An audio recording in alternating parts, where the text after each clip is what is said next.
like top, 3, 4 fastest players in the league. No, you're up there. What you say? You number one? I'm not up there. I'm number one. I'll be watching film, and it's like I'll be looking at my feet. And I'll be like, man, there's no way people think I'm not the fastest person. Coming out of Kentucky, we knew that De'Aaron Fox could do that, and even some of that. It was obvious that De'Aaron had some specific strengths coming into the 2017 NBA draft, which included his speed, his explosiveness, and his playmaking.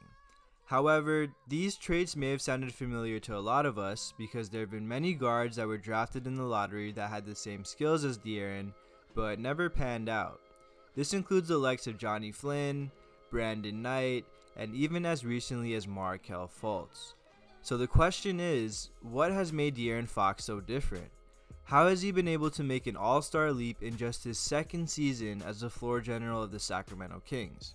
Well, if we take a look at the numbers comparing De'Aaron's rookie year to this year, you can see an upward trend in the most important numbers for a young point guard. It's impressive to see a significant jump in field goal percentage, 3-point percentage, and in points, rebounds, and assists. What has De'Aaron done this season to put him on this rapid pace of improvement? Look no further than the video proof I'm about to show you. This is the De'Aaron Fox player breakdown.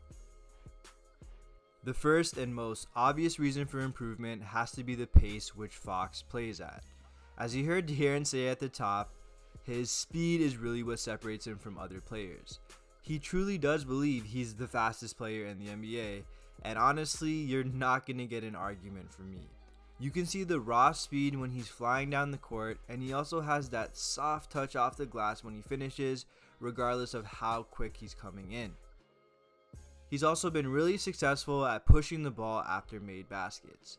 Now this is something most teams and coaches really talk about doing, but having the speed to beat the other team down the floor when their defensive set is really tough. It's actually so funny to see how fast his feet are moving compared to everyone else on the court.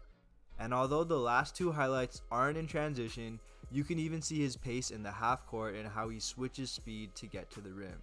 I mean, this move on Draymond is just filthy. Now, the second improvement in Fox's game is one that most people were expecting to come later on in his career, which is his three-point shooting. At the time of this video, De'Aaron is shooting a solid, and I mean really solid, 38% from the three-point stripe. This is amazing considering he came out of college with this being one of his biggest weaknesses, and now he's above the league average of 35%. You can see that his stroke looks smooth and confident, so honestly it was only a matter of time before he figured out his touch from beyond the arc. You can notice in these clips that defenders are constantly going under screens, daring Fox to shoot the long ball. If he can keep hitting threes at this rate, his speed becomes that much more dangerous. The next thing I wanted to point out is his in-between game. Honestly, out of the whole breakdown in this video, this is why I believe Fox has taken the leap. With the speed that he has, defenders are always constantly scrambling to cut him off and beat him to certain spots. By developing this mid-range game, it shows that the game has kind of slowed down for Fox and he's taking what the defense is giving him. You can see how relaxed he looks when he gets in the lane, he's not rushed at all, and he takes his time to survey what's available to him. Whether it be floaters or mid-range pull-ups, this in-between game is another element he's added to his bag. Lastly, core vision is something De'Aaron has had since his Kentucky days, but like I mentioned before, the game seems to have slowed down for him a bit. For all of you young guards out there, notice how his head is always up and he's awesome at locating the big man for lob passes or dump offs.